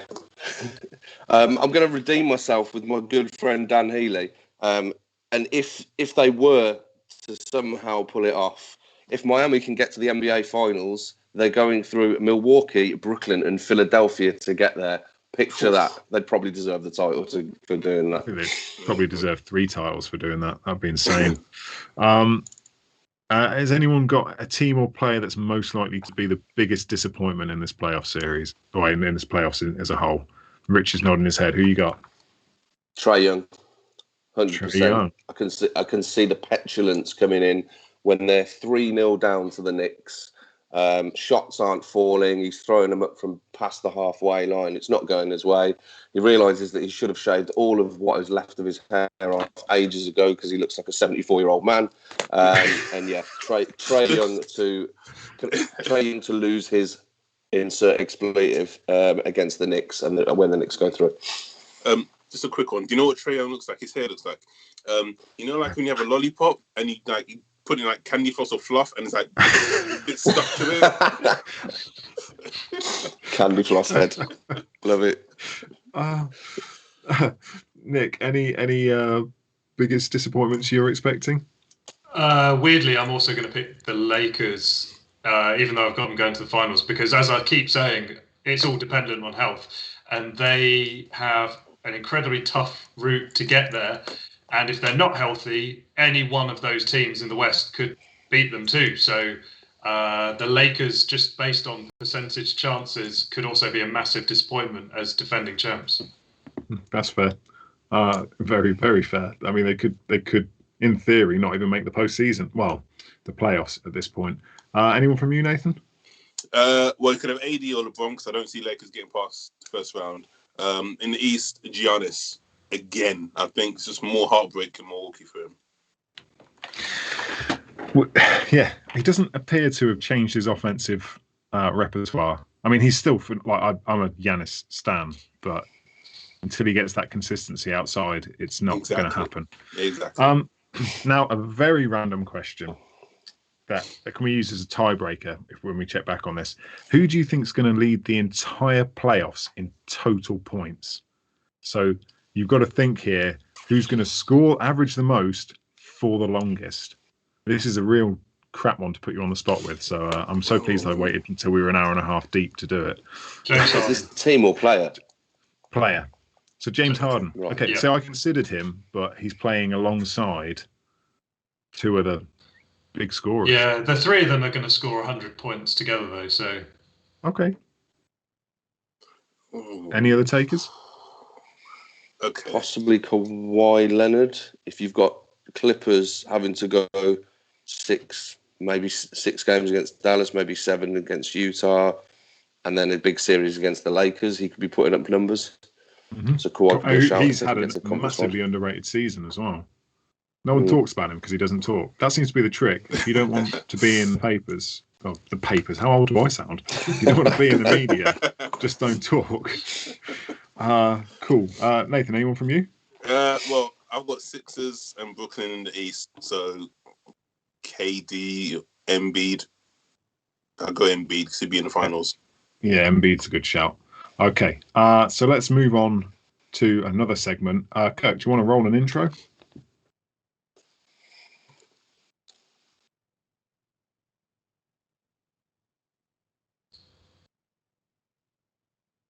I don't think he does. No, I don't think he does. You having technical issues, Kirk? Nothing silly nonsense. No nonsense permitted in this segment. Terms and conditions apply. Nathan, over to you for Nathan's silly nonsense. Great intro. Okay, so guys, my random question, being a silly, immature comedian that I am, right? So, based on your team's roster this season, okay? Simple question. Snog, marry, avoid. Go. Would you want do you want us to do it individually, one at a time, or do you want us to all name our snogs, then our marries, then avoids? Yeah, okay, let's do one by one, right? So Mike, okay, Trailblazers on the squad. Who are you gonna snog? Who are you gonna marry? Who are you avoiding? I will snog Dame. He's got that smoky stare. He looks like he's got that could give a fuck attitude. He's kind of got a badass persona, but he's actually a very nice dude still. I would be loath to find anyone who wouldn't marry CJ McCollum. Never heard a bad word about him. He's humble. He's a grafter. He's loyal.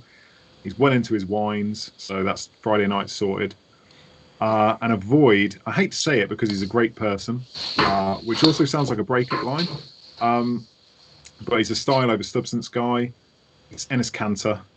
He grabs you 20 rebounds, 16 points, but he's somehow still a net zero. Okay, cool. All right, good choices, man. I agree from Dame. If I was a Blazers fan, I would go for Dame as well. Rich, my man. So Celtics, snog, marry, avoid. Who are you going for, bro? Okay, this wasn't that difficult. Worryingly so. So for my snog, I would definitely take what is in my favour is he is shorter than me as well.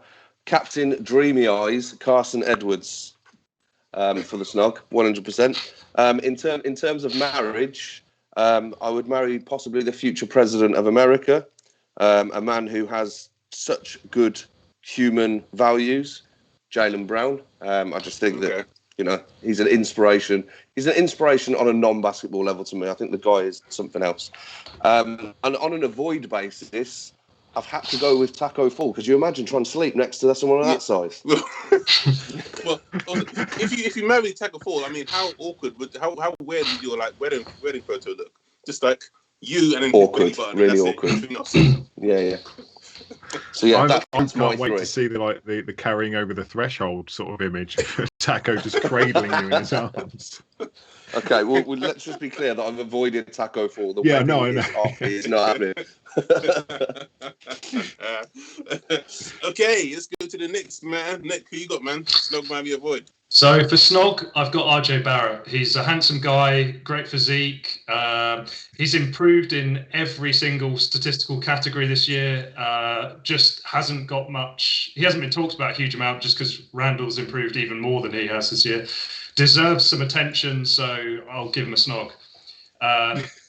Marry, I'm picking Julius Randle. One of the fun side stories to his ascendancy to being kind of all NBA level has actually been around his wife and kid. He's a great family guy, great dad. So yeah, that kind of stability is what I'm looking for in a marriage candidate. Homewrecker. Yeah. And avoid, I'm going for Elfrid Payton, who I've done a real full circle on this season. He's been the starter all year at point guard. And at the start of the year, he was doing a really good job of setting the tone on defense, really making a point of getting to the rim and stuff. Now, over New York's final 5 games, Elfrid Payton had more turnovers than field goals, free throws, and 3-point shots combined. His body language is horrible. He actually sits on a seat away from the rest of the team when he goes to the bench. I'm avoiding that guy. Cool. Nice choices, guys. Nice choices. Shall I tell you guys mine for the Raptors? 100%. Okay, so my snog would be Utah Watanabe. He's a good-looking guy. He's a very handsome dude. His hair is always slick. He's a nice-looking guy. I have no shame in admitting that. Marry, obviously, Mr. Toronto, Kyle Lowry. Right? He's someone that I could bring him home to my family, and they'll be like, "Oh," you know what I mean? If I generally told my girlfriend I was leaving her for Kyle Lowry, she would probably say, "Okay, wish you all the best." That's how cool Kyle Lowry is. Right? Plus, baby got back. He may. Mate, I'm not going to go hungry. And then I would avoid Aaron Baines. Okay, if you've seen him play this season, you'll know exactly why. Aaron Baines. I mean, even if I wanted him, based on his handles this season, he wouldn't catch me. Aaron Baines. Avoid. There you go, guys. Amazing. In the Twitch stream, we had Can Only Be a One with Snog, CP3, Mary Bridges, and Avoid Saric on the Suns. And he also referred to Nick as Nick Lewinsky Whitfield. I'm guessing that's the home wrecking angle. Amazing. That was I did incredible. not Thank have you. relations with Julius Randle. Okay, let's move on to Talking on D, our discourse on Discord. If you're not already part of the Discord community, come join us, discord.me/doubleclutch. This week we had some really interesting chats. One of them on after the announcement that the NBA and Primark had launched a fashion collection. There was some serious chat about the impact of fast fashion, which I didn't see coming in this. I thought it would all be like, does it look good or not? Not actually what are the economic and just environmental impacts of this. So that was interesting. If you're into that kind of thing, there is a channel for you in our Discord. We also, Top Shop channel has been great fun this week with a range of views and ideas on how it will grow over the long and short term future. Shout out to Jamie, the tweeter of Top Shot Sonics, who's in there dishing out his knowledge. Let's get on to some Discord listener questions. So he's not here now because it's gone past 10 and he has to go to bed early. But Hoopin' and Lutin wanted to know if we could do alternate awards, the worst in each category, with reasoning. So he wants the least valuable player, the worst defensive player, the worst rookie, the most embarrassing sixth man, and the worst coach. Has anyone got anything for this that they want to roll with? So generally, I didn't like this question because I'm a good vibes only guy and I don't like being negative about people. But my least valuable player this year is Myers Leonard. If you're going to sit on the bench every game and then just pipe up with some racism, I've got no time for you. So least valuable player, Myers Leonard. That's a great shout. I completely forgot about Myers Leonard. Mm-hmm. I actually had exactly the same name written down, so I'm with you on that one, Nick. I had Aaron Baines because this guy again. For me, yeah, you're regretting signing him in the off season, aren't you? I can tell. It's not hard to see, actually. He didn't even need to say anything. I'd have known it. Sadly for me, it's a pod favourite, Rodney Hood. Of 408 players who featured in at least 36 games this season, he ranked 407th in player impact. He played 13 more games than the guy below him, which was Wes Iwundu, and he featured for the Blazers and the Tampa Bay Raptors this season, having a net rating of minus 9.1. Which is a career low, and only hit 30% of his threes. Now, given his nickname is the Prince of Threes, I feel sorry for him. Obviously, he's had injuries, but to me, he was the least valuable player. Mostly just based on his nickname. I want him to be good. I really want him to be a good player because that is the best nickname in the NBA, in my opinion. He was with Utah, obviously. He was with Cleveland.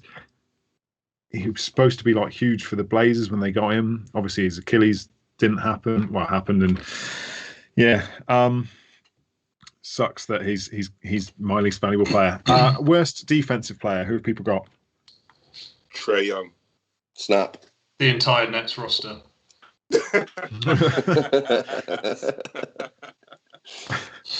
I've gone with the Orlando version of Nicholas Vucevic, who was top 3 worst in effective field goal percentage against him, with by far the most minutes. And the only thing he was relevant, like a little bit above average in, was rim protection. Everything else, he's being killed. So worst defensively, I've gone with him. Worst rookies. Ooh, this was a tough one. James Wiseman, possibly. Because go on, contextualise. I just think, was he number 2 pick? He was he number 2 pick? The Warriors. Was he number 3 pick? Up there. Was he? I can't remember if he was 2 or 3. Top 3, wasn't it? Whichever. Obviously, there was all that weirdness surrounding him and his college stuff and not playing in college. I just I think I'm just pissed at him because I had him for Rookie of the Year because I thought he was going to do something and he didn't. So it's just me that's disappointed in him and I'm just calling him the worst rookie based on that. So it's a personal thing. He was the number 2 pick. Currently out with a meniscus tear, right? But I took that personal. Who else has got someone? Anyone? No. Not for rookie, that's a tough one. There were 94 rookies this season, which is mad when you consider that there's only 60 picks a year. I've picked the lesser-known Didi Louzada, who was a 6'5" Brazilian small forward, drafted with the 35th pick in 2019 and played 3 games for the Pelicans quite early on. He averaged 18.8 minutes a game, which is a substantial amount of minutes and put up 2.7 points on 23% field goal shooting and 25.3% from three, with 1 assist, 1 rebound, 1 turnover, and 1.7 fouls. So he earns my worst rookie of the year. I did far too much research into this, as you can tell. Most embarrassing sixth man. I found this one really difficult. Anyone got anyone? You're right, Nick. This is a really negative, horrible question. Yeah, it doesn't play into my wheelhouse, this one. I did come up with something a little bit random for this as well. Probably more random than the Jay Wiseman thing. Potentially, the sixth man of the year could also be the most embarrassing sixth man of the year, for reasons being that he looks like he could be an extra in some sort of Australian murder film. Dingo's Got Me Daughter, some sort of thing like that, or whatever that one where someone gets, wherever that one where some Australian people out, like they basically take people hostages and kill them. It looked like Joe Ingles could literally walk into that film with like an axe and would look fit straight in. So that's completely why I've gone way off topic. A little insight into my crazy mind. Joe Ingles. So I went in looking at players who played at least 20 minutes a game and had come off the bench at least 36 times, because that's half a season. And I was leaning towards Corey Joseph because he apparently only turns up when he's playing a former team. But ultimately, I decided to go with Ish Smith because he's become the absolute butt of NBA Top Shot jokes. No one wants an Ish Smith moment. Anyone got anything else, or should we move on to worst coach? Worst coach, then. If we include those who got fired, I took Ryan Saunders. Okay. I went a bigger stuff because you're Margaret Von Phil from Fresh Prince. Bickerstaff gets such a raw deal everywhere he goes. It's like, deal with this absolute trash can of players and try and get a W. Ridiculous. Any other worst coaches? No. Cool. Let's move on. Tommy Jr. Not sure if it's been covered before, but if you could be at one playoff game in history, which game would you choose, Nick? I cheated, and I've got two. So June 5th, 1999, Game 3 of the Eastern Conference Finals, Larry Johnson, 4-point play against the Pacers to win the game. Followed by May 25th, 1993, Game 2 of the Eastern Conference Finals. New York was already up 1 game against the Bulls. John Stark dunks on Horace Grant and Michael Jordan in the fourth quarter. Knicks go up 2-0. And New York Knicks fans everywhere believed beating Michael Jordan was possible on that day. He did not dunk on Jordan. He did. He didn't. It's on all the pictures. It's on all the pictures. He dunked near Jordan. He didn't dunk on Jordan. If it was the other way around, they would have said he dunked on Starks, so I'm claiming it. Jordan did dunk on Starks. And the fact Jordan got removed from the baseball card makes it even better. Mike, Rich, who have you got? Are you taking this personally? I am, yeah. I'm talking to Michael Jordan's biggest fan here, so yeah. Rich, who have you got for your playoff moment you'd like to have been at? Okay, quite straightforward for me. Game 6, 2008 finals. Now, probably not the greatest game you'd ever watch because the margin at one point was something like 38 points. But I would have loved to have been in the building to watch the Celtics lift the title, see those iconic moments, Paul Pierce, Kevin Garnett, Rajon Rondo, can't leave him out. We don't talk about the guy who played number 20 that much, salty. So yeah, easy for me. Nathan, who you got? Mine is very easy, and I don't need to explain it, but 2019 Eastern Conference semi-final, Game 7, Raptors, Philly, Kawhi Leonard. Is this the dagger? Yes, it was. I wish I was there in the Scotiabank and said I was in a nightclub in Ibiza, bumping and grinding for my girlfriend. I mean, if you're going to miss it for something, that might be something to miss it for. As you've probably noticed, massive MJ fan here, so I've historically gone for the Game 6, but with it not being his actual last shot, the impact of it has sort of waned on me over the years. So I'm still going to go an MJ game, and I'm going to take his 55 points in Game 4 in Phoenix in '93 when he set that series he set an NBA record, 41 points per game. So I'm sticking with that. Next question from Flying Tortoise. After watching the BBL tourney and seeing that they do aggregate scores across the two legs, aka football style, I thought it'd be interesting to see how that would work for the NBA playoffs. Is there any other sporting rules or approaches that you would like to see the league try? So first team to a specific number of points like cricket or limited subs. Firstly, I find it ridiculous that they use an aggregate score. Just why? Because it's like if you've got like 99 to 98 one game and then 100 to 98 the other game, you could lose even though you're within one bucket of. It just seems ridiculous to me. Maybe it's I just don't understand. It's a football thing. I don't know why it's. I mean, do you even get like? Because the away goals count as more, don't they? Do away baskets count as more if it's tied? I don't know. Oh, good question. And there's so many. It's such a high-scoring game. I don't know if it translates. But okay. What have you got then for rules you'd like to see tried?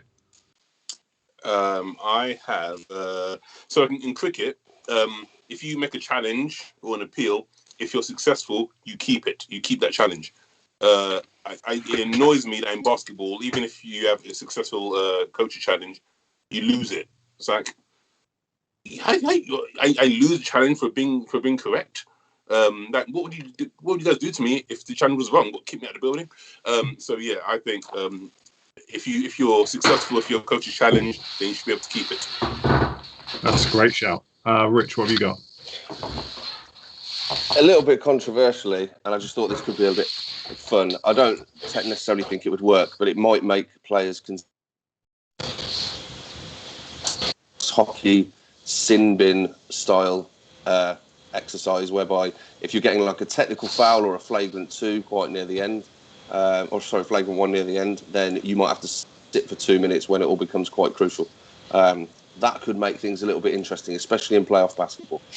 Mm-hmm. Yeah, it could actually. Nick, what have you got? So my general thought of like rule changes and stuff is it should be kept to the All-Star game, because the All-Star game is rubbish a lot of the time anyway, and I don't mind novelty there now. Now that I've seen one time at least, it did actually make the game better.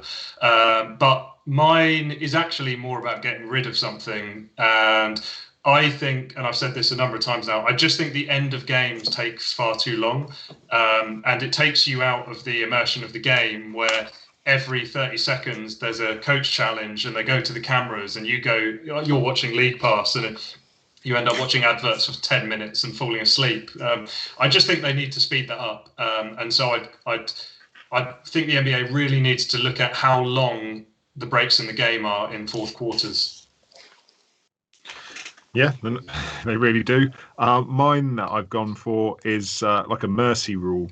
So if you're up by a certain amount, I guess it's kind of like cricket where they declare, although I don't really follow cricket. Or maybe even in the series, if you're up 3-0 and it's just like, no, they're not coming back into this, you can just declare, because there are a lot of games. It's a busy season, 82 games in a normal season, lots of back-to-backs. If you're up 40 points, you shouldn't be forced to run your bench out for the second half just to win by 26. You should just be able to say, look, the foot's on the throat, game's done, you're out. See, let's get an extra hour's kip, and then we'll see you on the road next time. Next question from Point Wolf Ange. So I fractured my elbow this weekend, and we looked a bit more into this, and he fractured it bouldering. He fell off, landed on it, and then dislocated it, which then turned into a fracture, which sounds absolutely horrific. And there's a high chance he can't play sports anymore. So what players have had serious injuries that looked like it was career ending, but managed to come back and beat the odds? So we did an all-time injury comeback team last week, so definitely go and check that out, because there are some on there, but we haven't covered everyone who's ever had an injury. Guys, massive injuries that people have made comebacks from. Who have you got? Paul George, that leg break against the basket. I mean, I make no secret of the fact that I'm not a fan of people reposting injury videos, because I'm that guy who's got the autoplay on the timeline on Twitter, and I'm like, oh, what's this? And then you see it. But that, when he landed, to still be hooping now when you literally the bottom half of your legs at 90 degrees to the rest of it is, yeah. pretty impressive. Yeah. Yeah, I mean, Sean Livingston had a similar one. Kevin Ware, when he was at college, now at the London Lions and the BBL, actually had a similar one as well. Derek Rose, in his Bulls years, don't know if you guys noticed, he had a really good season for the Knicks this year. Sorry, I'm going to keep going back to it. Yeah, there's a number. The ones who I really like to see actually come back were some of the guys I watched like really early in my NBA fandom, Penny Hardaway and Grant Hill, two guys who were like all-time level talent potentially, were able to still have full careers. So yeah, I really love seeing those guys still have still be able to play on after their respective injuries. Mm-hmm. I think Paul George is a good shout, Rich. Also, Hayward. I remember watching that game, the first game of the season, and yeah, there's one point where you saw it and it's like, whoa. Yeah, so to see him back is great. But also, Caris LeVert. Great shout. Yeah, I mean, was it cancer on his kidney or something? Yeah. Like that. I mean, yeah, I mean, gosh, I mean, to be back playing now is great to see. In a matter of weeks, essentially, wasn't it? It was detected, removed, and thankfully for that trade. I had Sean Livingston, Paul George, Derek Rose.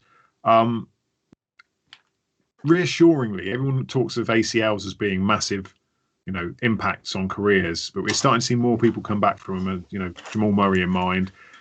Baron Davis tore his ACL before he even got to the league, and he was one of the most athletic players I've ever seen. But the guy I'm going with is Jeff Green, who heart surgery following a detected aneurysm, missed his entire fifth season in the NBA. And I'm pretty sure I remember reading somewhere that he had to learn to walk again.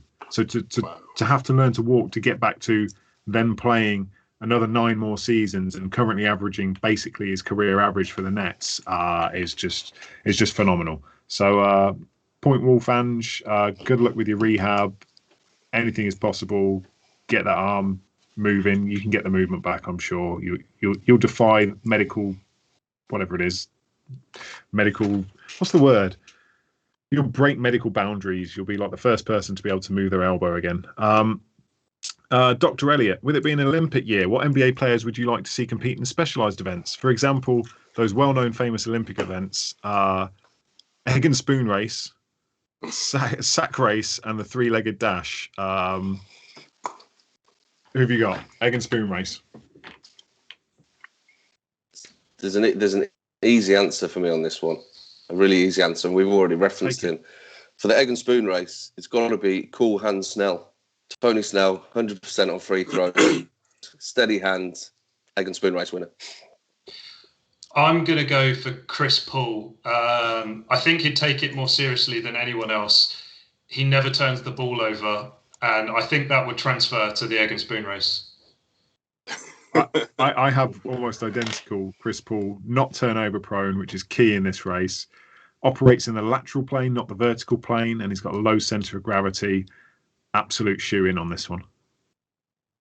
I've gone Pat Beverly, just to wind up everyone else and knock over their eggs. Yeah, you'd run into people. He's the guy who's got like blue tack underneath the egg or something. 3-legged dash. So I remember in school sports days, I was probably far more competitive than I should have been.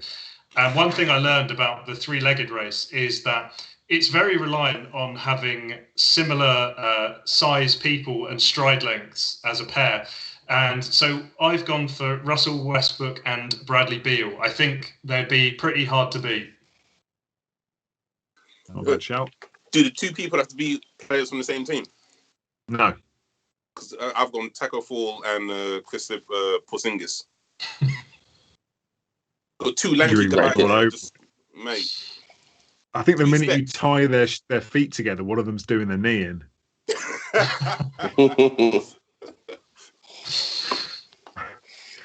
I've gone similar thinking to Nick again. Caleb and Cody Martin, 6'5", 205 pounds, athletic twins, perfectly match each other physically, and will have that psychic twin thing going on, so they get their stride count perfect. Rich, anyone from you?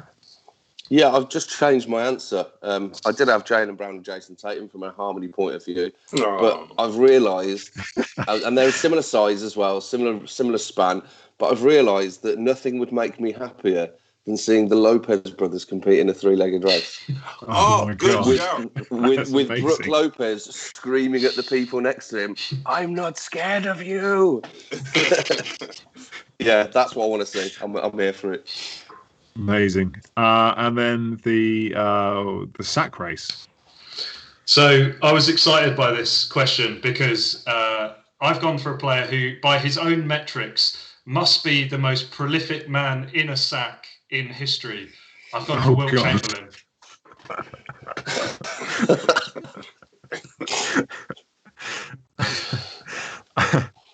Man, I don't even know how to follow that. Has anyone got an answer? Yeah, I've got a cheeky one for you with this as well. I've gone with Anthony Edwards because he's going to win the sack race, and he's gone, yeah, I don't particularly like this, but I just appear to be quite good at it, so that's why I keep doing it. Nice. I'm in Ty Lue because he used to get in the sack.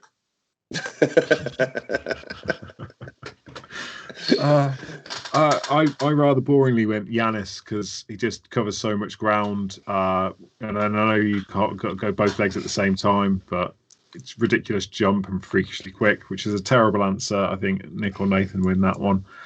Ben Bean, if every playoff/play-in team could get an NBA legend, who's getting who? So I don't want 20 guys. I just want one team and one player, please. So if any Celtic from all time, for example, any Nick from all time, and obviously the Raptors aren't there, so pick a team and a franchise player. Sorry to rub that salt in the wound. Cold. That was uncalled for. For me, do you know how much I want to see a healthy Klay Thompson on a Warriors team again? I've gone really recent. I think that would make a big difference to where they are. I will go for one thing I hate is watching Luka Doncic play multiple seasons now without enough talent around him. So I'm going to add prime Dirk to that Mavs team.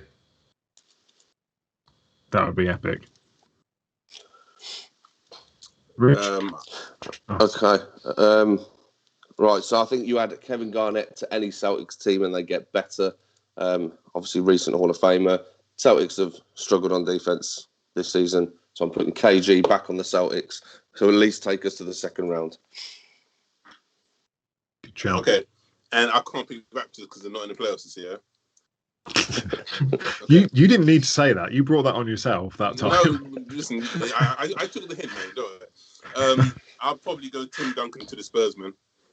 Oh man, he could probably still contribute to them like now. He looks. Hasn't he taken up like MMA or something crazy after playing? Not being able to walk around an NBA court because of a bum knee and takes up that sort of. I think he'd still be dropping players now. And amazing.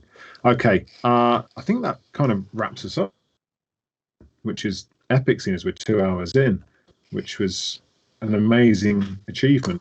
So shout out to new followers this week, SR Chadwick and Marsden Rush, who was temporarily in our Discord. A subscription from Rich Fang and Hoopin' and Looting on Twitch. Thank you very much for all of those. If you're not already, please make sure you are following us at Double Clutch UK, Facebook, Twitter, Instagram, YouTube, TikTok, some other places as well. Who knows? Discord.me/doubleclutch, twitch.tv/doubleclutch UK. Rich, where can people find you and NBA UK fans, just in case they don't know? Okay, so NBA UK fans is on Twitter, so it is at NBA_UK fans.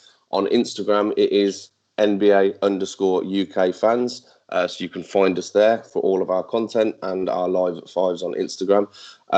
Also, if you want to follow me on Twitter, I am at RichBarrett1. Awesome. Nathan, where can people find you? So you can find me Insta is Nathan.Caton, Twitter is Nathan Caton, all one word. Post up my gigs and stuff. Come see me at a gig when comedy clubs open up again. And also you can catch me on the NBA UK Fans podcast, Me, Myself and Basketball, which is available on all podcast platforms. Plug. Awesome. Thank you very much, guys, for joining us for this one. It's been an absolute slog. People out there listening, let us know what you think of the picks. Go and find the tweet that we put out tonight or in the Discord, which gets you a link into a bracket challenge where you can see our picks and put your own picks up and see how you do. Other than that, we will see you next week when we can start talking about real playoff action happening. Thank you very much for listening. See you next time. You want to kiss me?